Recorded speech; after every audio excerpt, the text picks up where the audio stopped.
¿Va a empezar al tiro? Ya estamos grabando. ¿Están grabando? Ya, mi nombre completo, yo me llamo Rudelindo Escalona Valdés. Nacido el año 1935.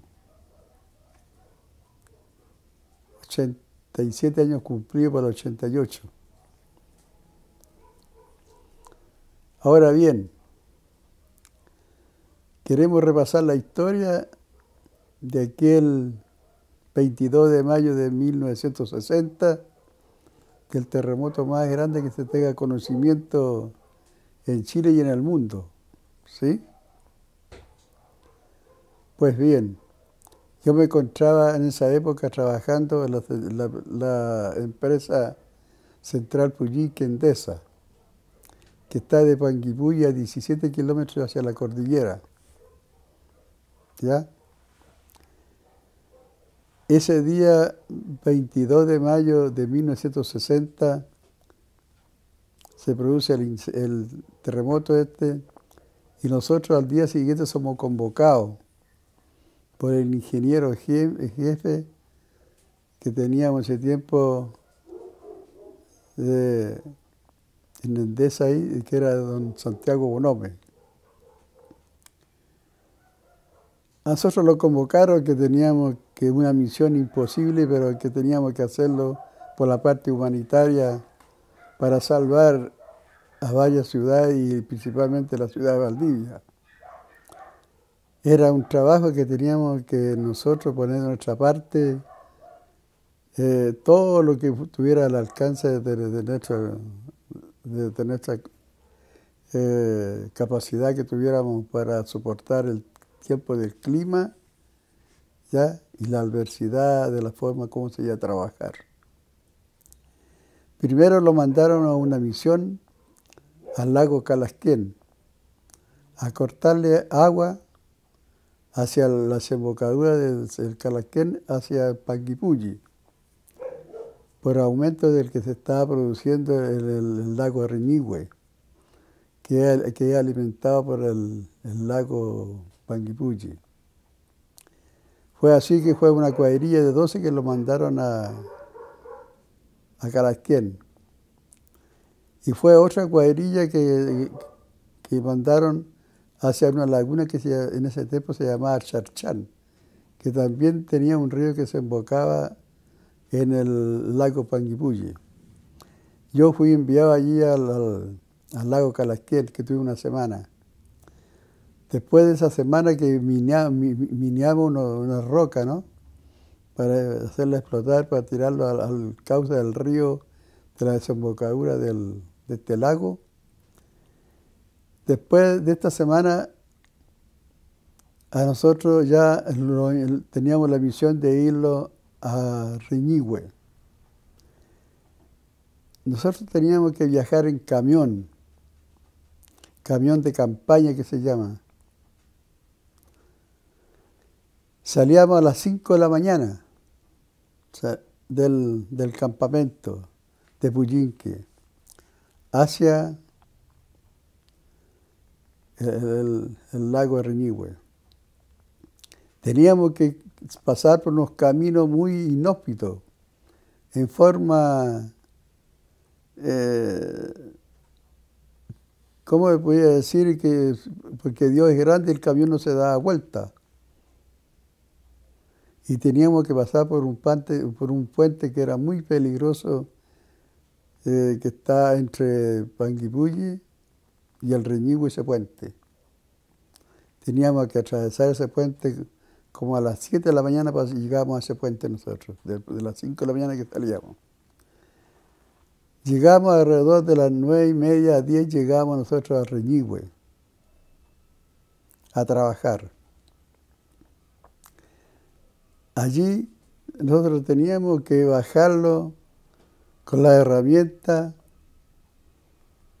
y teníamos que hacer 3 caras del cerro hacia abajo, donde está el Taco 3. Porque nosotros fuimos en la misión, nosotros lo mandaron directamente al Taco 3, donde teníamos la misión que hacer una salida al agua que iba subiendo. Allí se usaron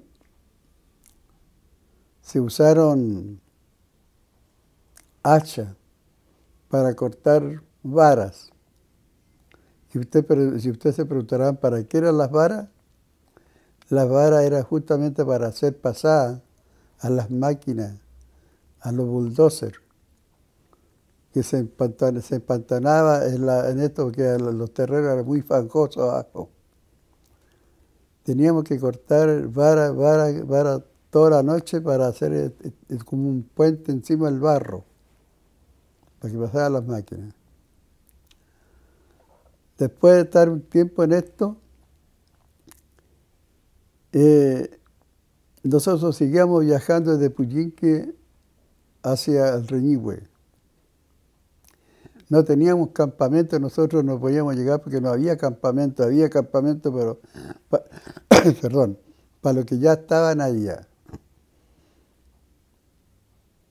Fue así que un día nos dicen, ustedes muchachos se van a quedar aquí en un galpón de un fundo que está cerca donde estaba el rancho, que era del ejército, el rancho en ese tiempo. ¿Ya? Ustedes se van a quedar en este galpón por una semana mientras los llegan las carpas para hacer las carpas de campaña para poder estar ahí y alojar ahí.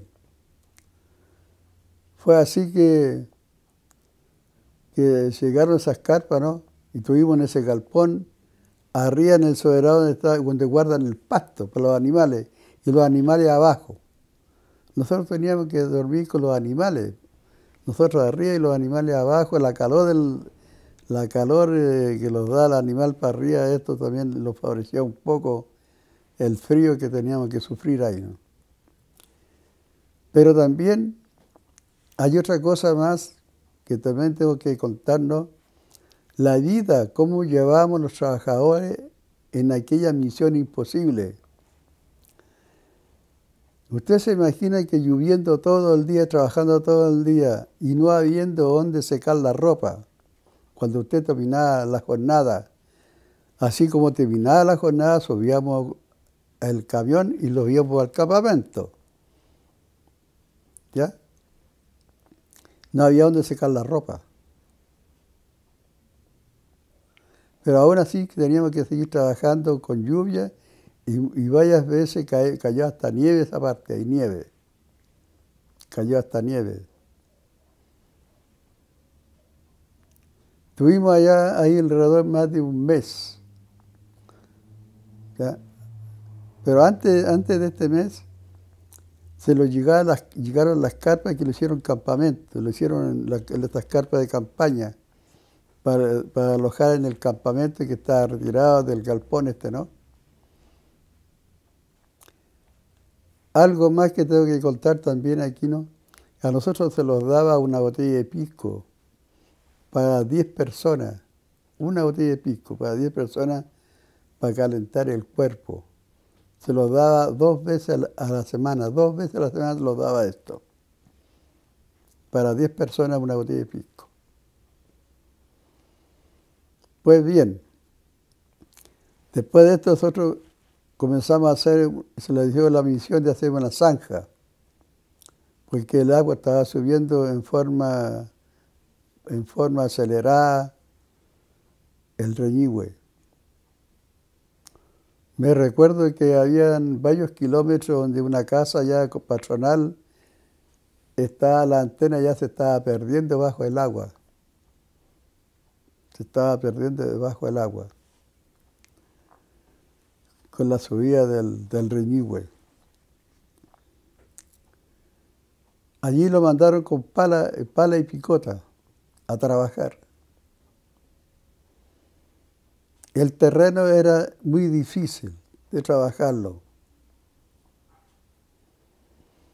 No solamente el barro, no solamente lo fangoso el terreno, que también lo encontrábamos con los troncos de los árboles que se habían dado vuelta al cerro, que los troncos estaban hacia arriba y las ramas hacia abajo.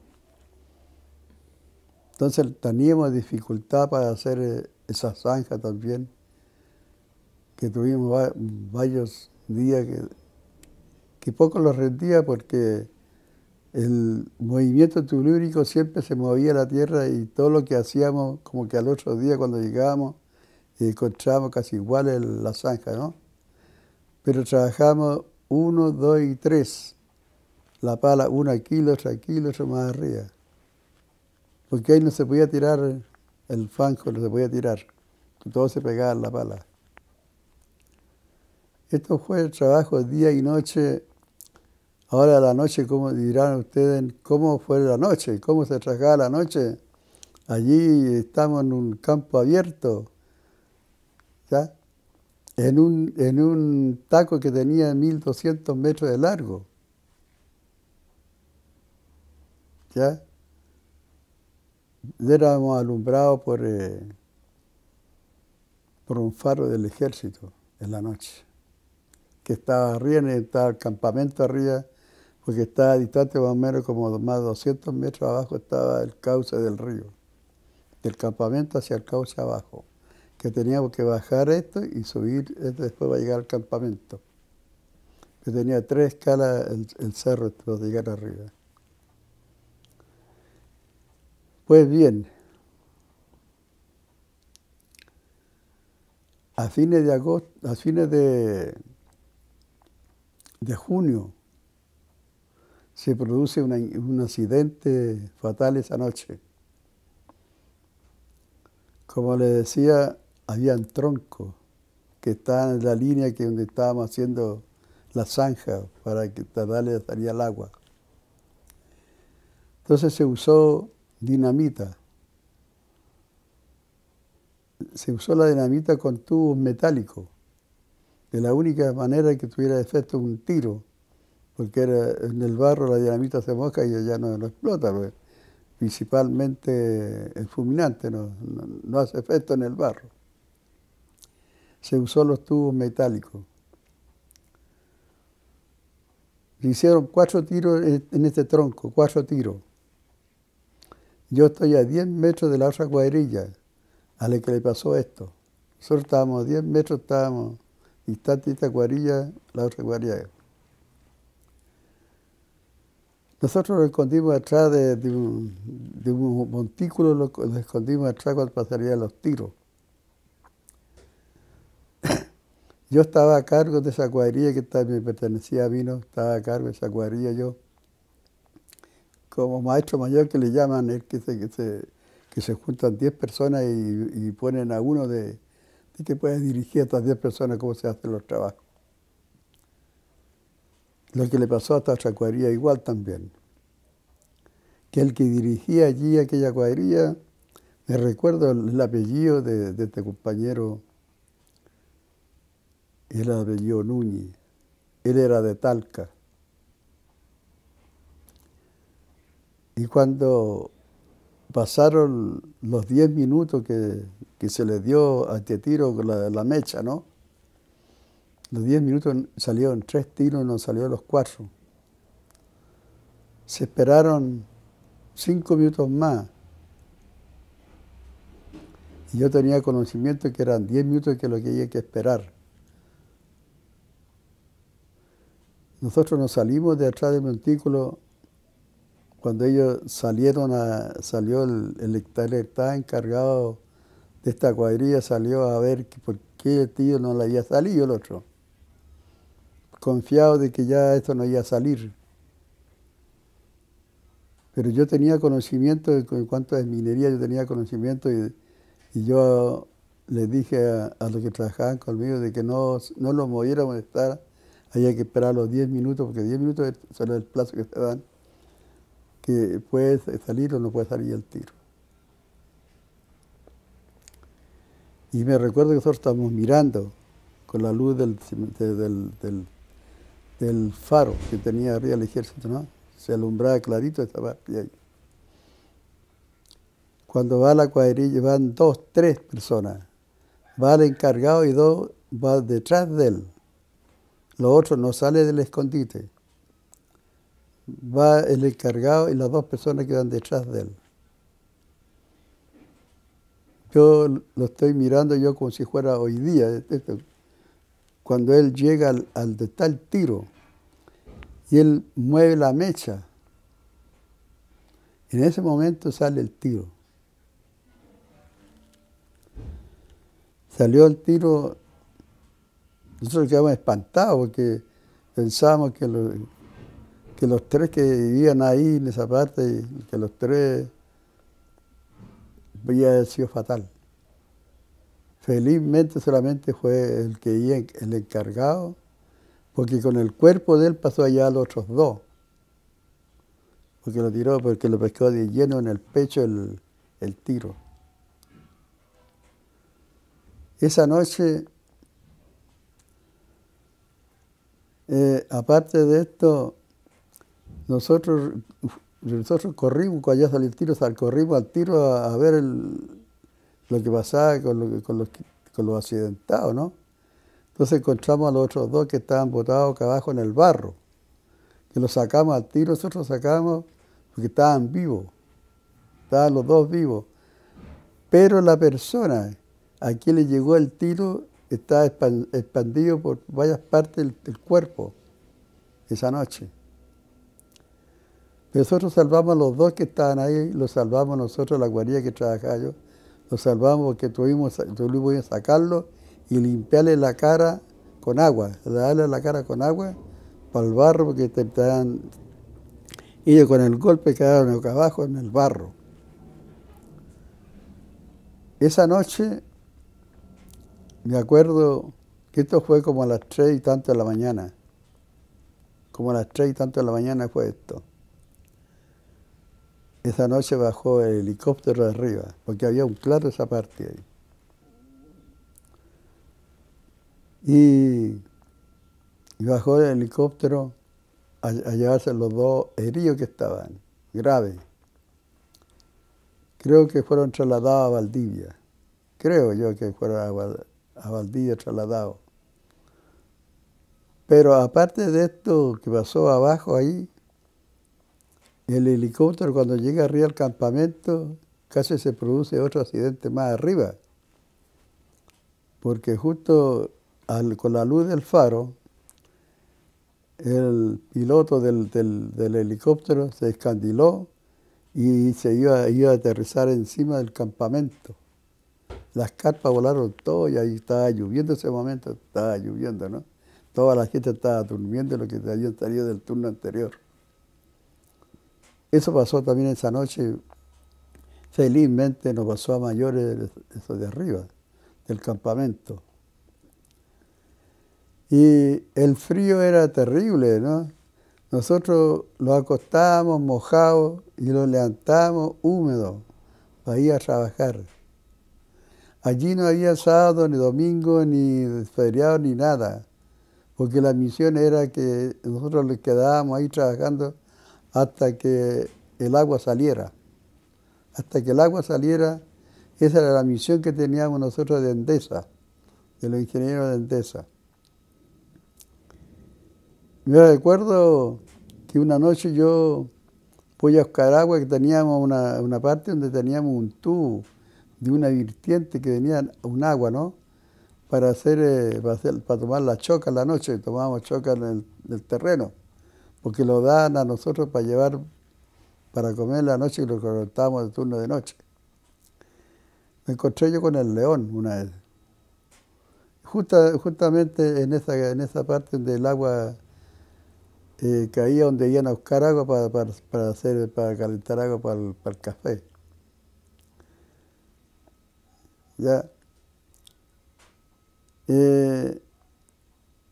Me recuerdo también que cuando vi el león nadie me creía, ¿no? De que el león andaba ahí. Una noche yo voy a buscar un hacha. Arriba que faltaba un hacha, porque había que cortar otras varas más para que salga otro bulldozer por otro lado. Bulldozer. Yo tenía un hacha en el campamento arriba. Fui esa noche a buscar el hacha yo. Como le comentaba antes, había 3 fases para llegar arriba. Todo eso tenía una subida para arriba. Todo tenía un solo lado, la subida hacia arriba. ¿Ya? Yo me acuerdo de esa noche que me encontré con el león en la última subida arriba, cerca del campamento. Y me encontré con el león más o menos como a 50 metros.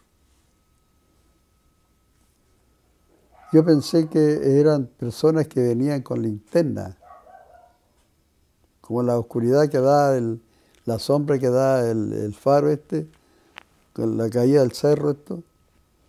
Entonces no se veía bien porque estaba la oscuridad esa parte, ¿no? Al subir para arriba. Yo me imaginaba que se habían quedado dormidos algunos y venían bajando y que quería que yo no lo viera. Y nosotros usábamos una lámpara muy buena, una lámpara minera. Usábamos nosotros una lámpara minera en el casco. Y tenía buena potencia de alumbrado.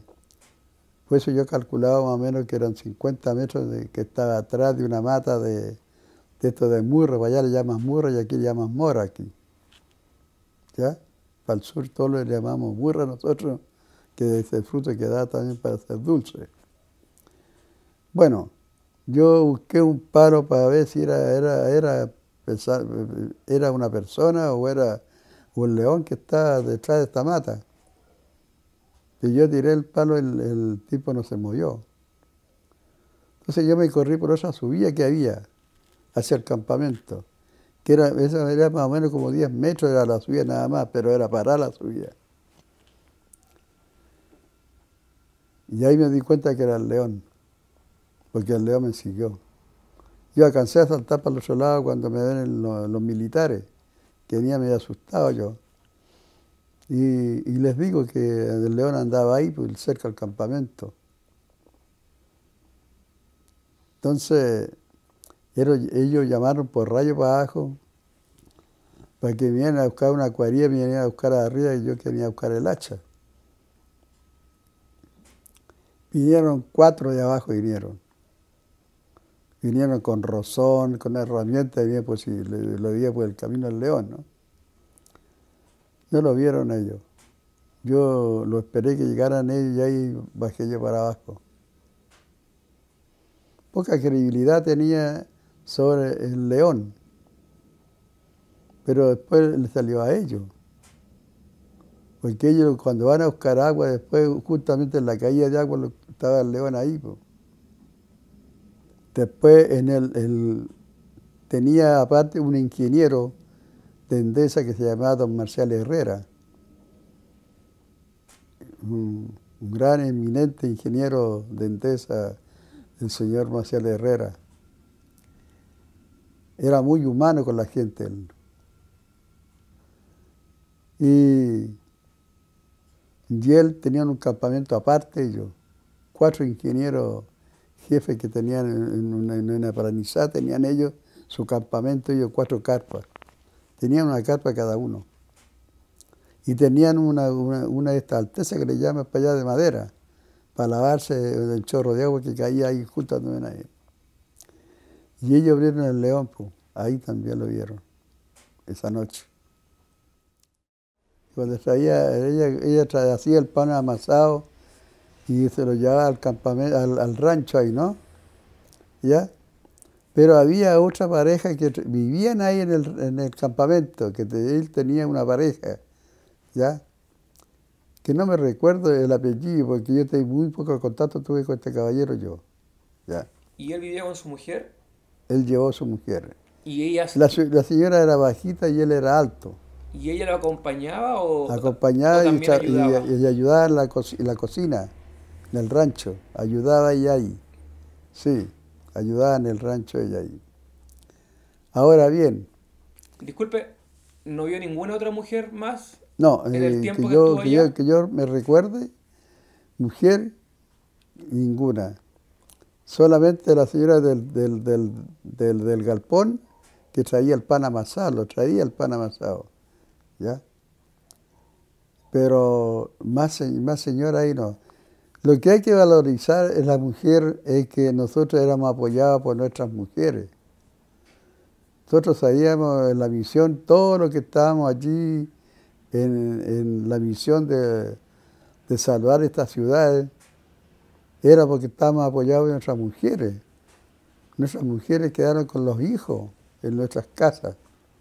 Yo tenía una niña de 1 año en ese tiempo yo. Una niña de 1 año que es ella. Esa es la hija mayor que tengo, ¿ya? Y nosotros éramos apoyados por nuestras mujeres. Entonces las mujeres también jugaron un papel importante también aquí, ¿no? Porque no lo olvidemos que hay gente que fueron de aquí, de Milipilla, que fueron de Temuco, que fueron de Chillán, que fueron de Talca. Y yo los conocía a ellos en el terreno, allá en el trabajo. Pero todo estaba conglomerado dentro de Endesa, que habían trabajado en Endesa. Sí. Que aquí el papel fundamental que en el TACO 3 fue la misión esta de los ingenieros de Endesa. Nosotros fuimos directamente al TACO ese 3, porque ahí está el peligro más grande. Ahora, tampoco se dice de que al final del TACO 3, al final del TACO 3, porque tampoco he oído la película, tampoco la he visto la película, tampoco he visto la revista, esto, ¿no? Se hicieron un tipo de malla. Ustedes se preguntarán, ¿para qué hicieron este tipo de malla? ¿Y cómo eran? Fueron cables puestos de cerro a cerro. ¿Ya? Fueron 4 cables que se pusieron a lo largo, como a 1 metro de distante uno con otro. ¿Para qué se dirán que hicieron esto? Enterraron rieles de ferrocarriles con martinete, apoyados con los troncos grandes de los árboles que habían. Se pusieron los cables de lado a lado, los cables, y se pusieron fierro de 24 milímetros.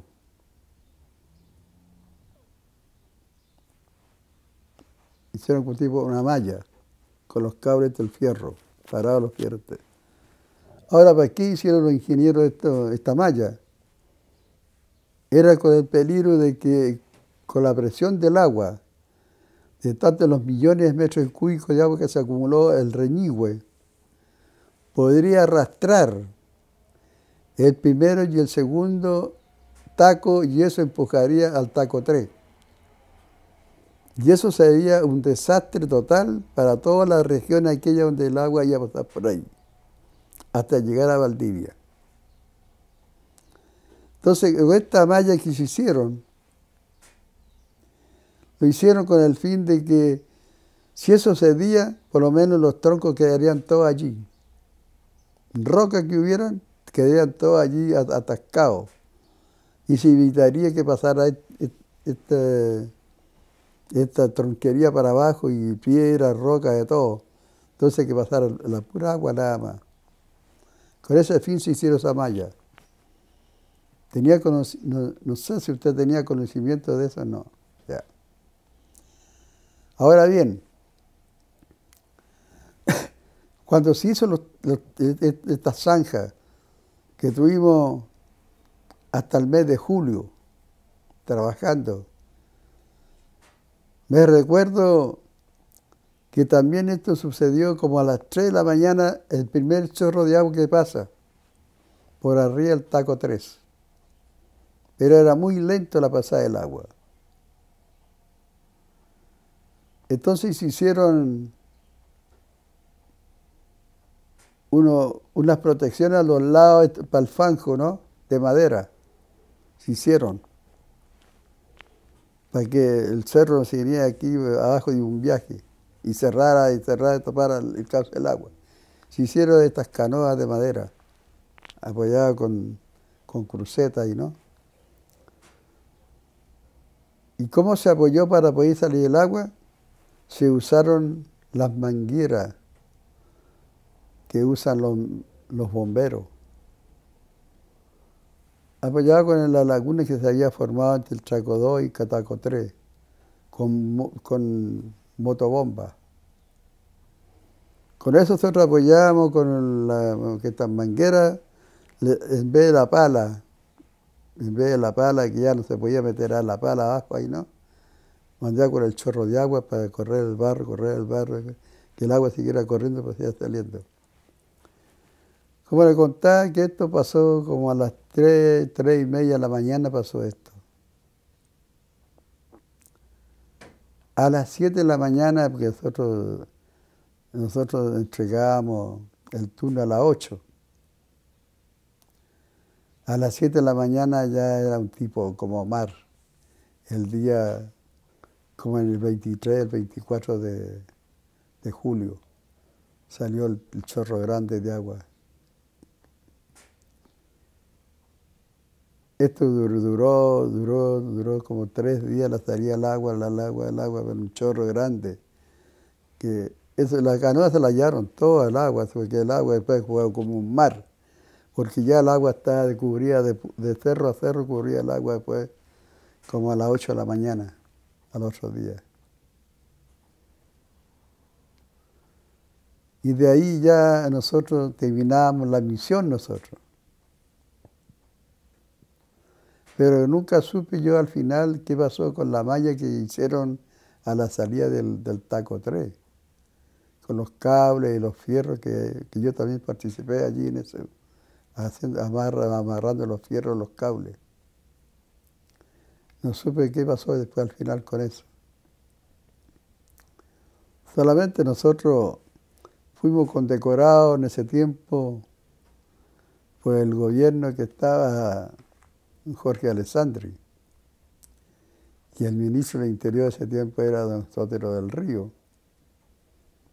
Tengo una carta todavía por ahí guardada de ellos, un reconocimiento, y que los dio una medalla, los dieron a todos los que allí participamos en esa misión de Reñihue, que mucha gente se enfermaron de resfriado, bueno, porque trabajamos en forma inhumana allí también, ¿no?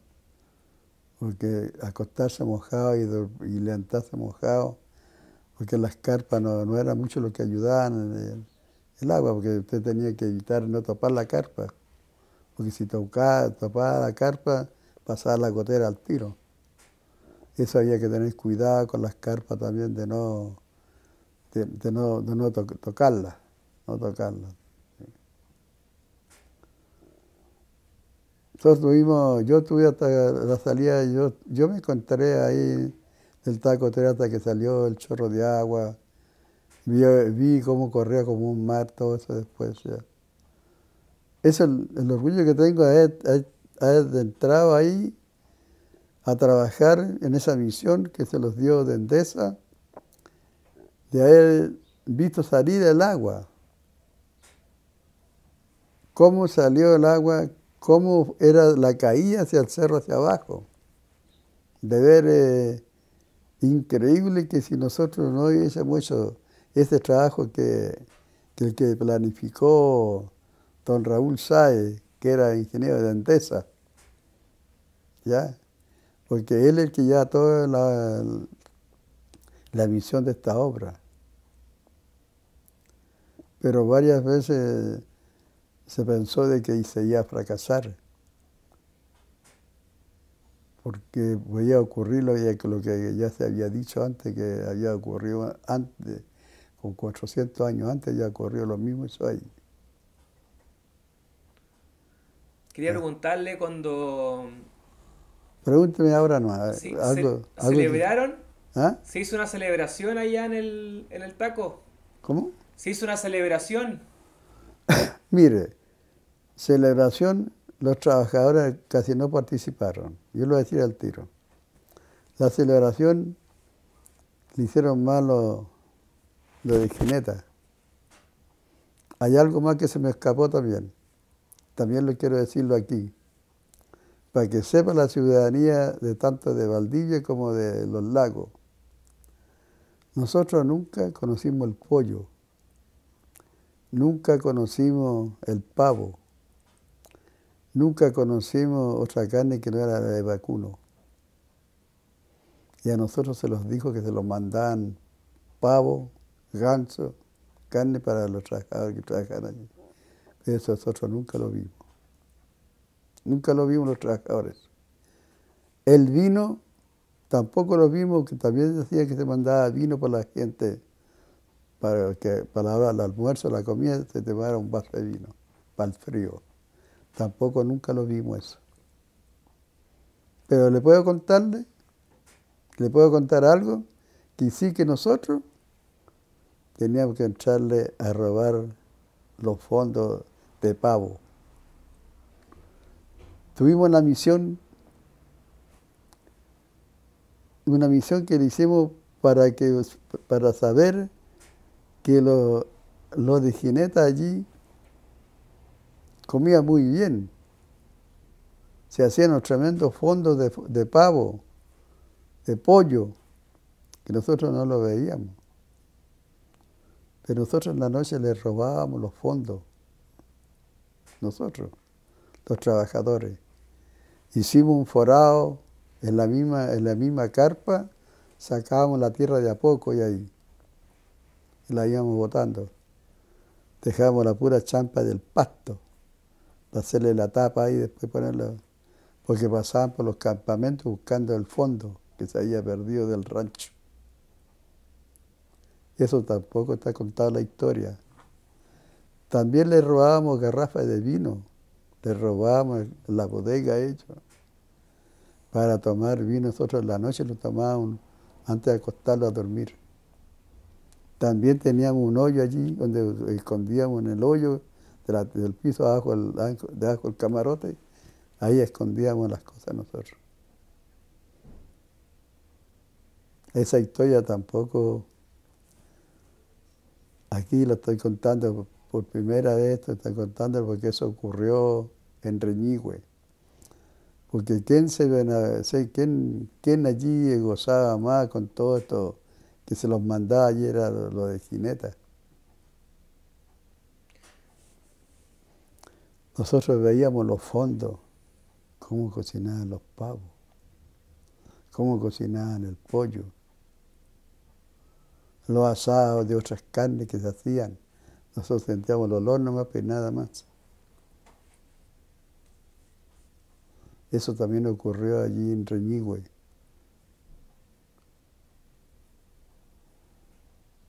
Era muy triste, ¿no?, de llegar a esto hecho, pero había que hacerlo. Pero después pasaban por todos los campamentos, pasaban registrando a dónde encontrar el fondo. ¿Quién registraba? ¿El ejército? ¿Ah? ¿Quién registraba? ¿El ejército? El ejército. ¿Había seguridad? Sí, había seguridad, sí. Pero eran mandados por los ingenieros que trabajaban allí, ¿no? Ellos los mandaban al ejército que fueran a revisar el campamento, quién tenía fondeado, quién tenía la olla, quién habían sido los que se habían sustraído el fondo recién cocido, todo listo para comerlo, ¿no? Es feo que lo diga, ¿no? Pero eso ocurrió. ¿Es parte de la historia? ¿Ah? ¿Es parte de la historia? Es parte real. de la historia, sí. Justamente es parte de la historia. Han pasado ya 60 y tantos años ya. ¿Se acuerda qué fecha bajaron las aguas? Más o menos como fue entre el 23 y el 25 de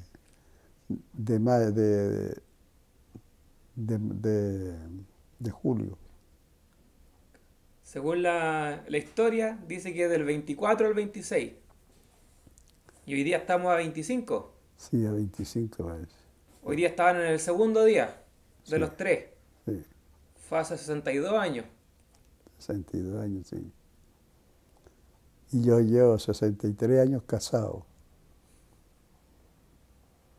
63 años casado, yo llevaba un año casado cuando pasó esto.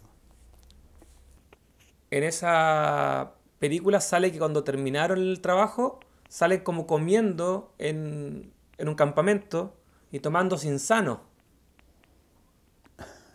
Usted no tomó sin sano, ¿no? Los trabajadores en general. No, O sea, el único trago que tomó fue pisco. pisco. ¿Y qué pisco era, se acuerda? Mire, era unas botellitas que... Era una botellita largucha, no son como las que se salen ahora, ¿no? Era una botellita de menor, o sea, de mayor a menor. Las botellas de pisco. Pero no me recuerdo el nombre del pisco. Porque no se le miraba la marca para probarlo por el frío. Mm.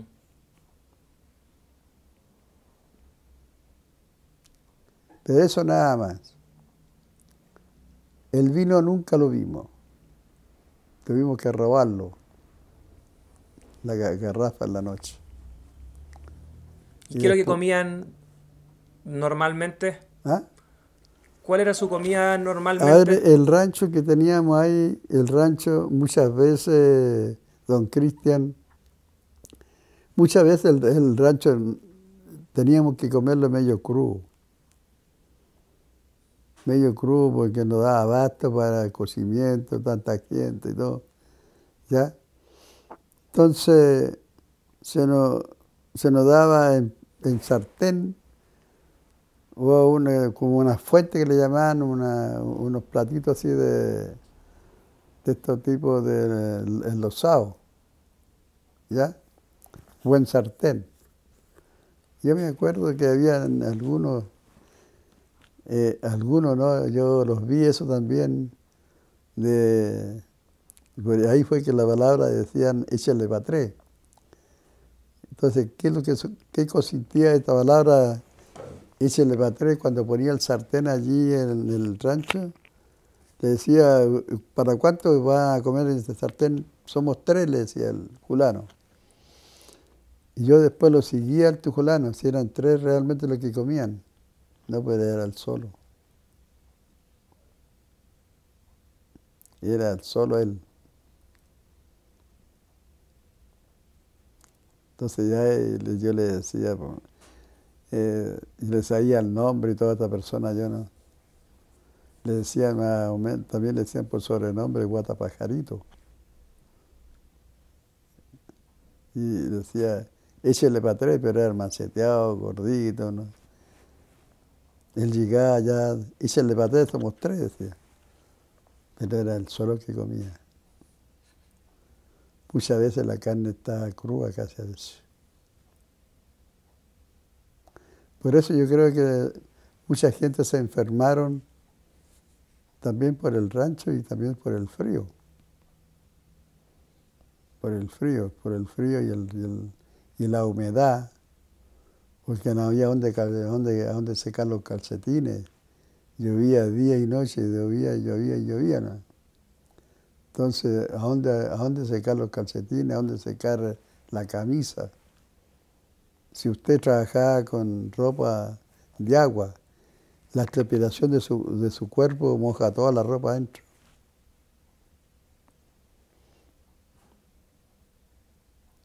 Usted se imaginará que allí hay que trabajar con botas. Y las botas, por muy que tenga algo adentro, igual se moja todo el cuerpo. Entonces todo ese frío de acostarse usted en una carpa, donde no es lo más adecuado para dormir en este estado de emisión que había, po. Era más seguro el galpón que la escarpa, po, porque por lo menos allí dormíamos en la paja y los fardos de pasto ahí, entonces era más abrigado, ¿no?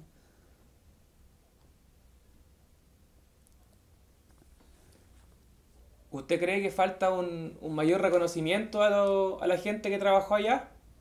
Sí, y había sido un mayor reconocimiento, por lo menos el que hubiese quedado por la historia, eso, ¿no? Pero no, no, no. No fue tal reconocimiento que por lo que sufrimos allí nosotros. Cómo se trabajó, como le estaba contando, en forma inhumana. Ya. Nosotros teníamos que respetar el tiempo y la lluvia, la nieve, teníamos que seguir trabajando igual. Día y noche trabajar. Porque la misión era que a nosotros se le había dado que teníamos que salvar la ciudad de Valdivia. Se hablaba más de Valdivia que de los lagos. Eso le iba a preguntar. ¿Qué se hablaba de los lagos? ¿Ah? ¿Qué se hablaba de los lagos? Se hablaba muy poco que era Villorrio, que pasaba, que iba a pasar el agua por ahí. Era pueblos chicos, que de poco, como dijera yo, que le daban poca importancia a los pueblos chicos, sino que más se hablaba de Valdivia, de salvar la ciudad de Valdivia. ¿Usted cree que por el frío que pasaron, ¿no es cierto?, allá en el Reñigüe, mucha gente se enfermó después en el futuro? Sí, Y sí. por eso se murieron jóvenes, ¿o no? Sí, sí, O sí. sea, ¿me puede hablar de eso, porfa? Bueno, mire, yo conocí en Puyinque gente de edad como de 35 años que se enfermaron. A los 2 o 3 años ya habían fallecido. No solamente uno o dos, sino que varios que se enfermaron. Otros que se enfermaron, que tuvieron secuelas de esto que le llaman, que ataca los huesos, el frío. ¿Usted me hablaba de Puyinque o es De el Puyinque, de Reñigüe? Puyinque. En Puyinque. De los que trabajaron conmigo que fue a esta misión a Reñigüe, que primero fue la misión a Calaquén y después a Reñigüe. Sí. Muchos se enfermaron y fallecieron con el tiempo, ¿no? Pero ahora cuando usted me hace la pregunta si hubiese sido un reconocimiento más que eso, yo creo que sí. Yo creo que sí porque todos los que trabajaron allí en Reñigüe, todo, y ahí había habido algo del gobierno en ese tiempo, a se preocupaba de la salud de toda la gente y no se preocuparon de eso. Eran 2 meses que estuvimos allí trabajando en forma inhóspita, en forma inhumana. Eso tenía que las autoridades haber visto todo eso, de que con eso con el tiempo la gente se iba a enfermar, que ahí iba a quedar secuelas, que con el tiempo muchos nos iban a contar la historia de lo que le pasó, porque nadie se preocupó de ello.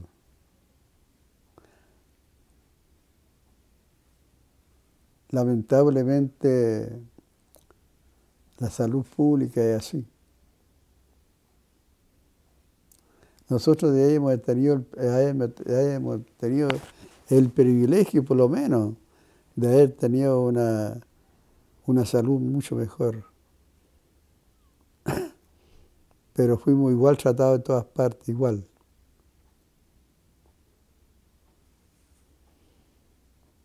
Nosotros de ahí hemos tenido un carnet especial para la salud. De ahí en vez de la carta, nosotros habíamos preferido que hayamos tenido por lo menos ya una tarjeta especial para que fuéramos atendidos en cualquier parte del país. Y fuéramos atendidos como corresponde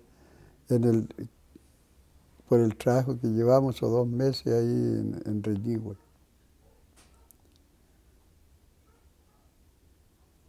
Porque mucha gente no estaba acostumbrada a esto.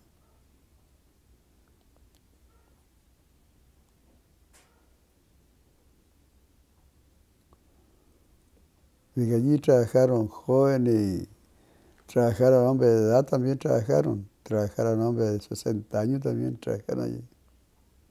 No solamente jóvenes nomás.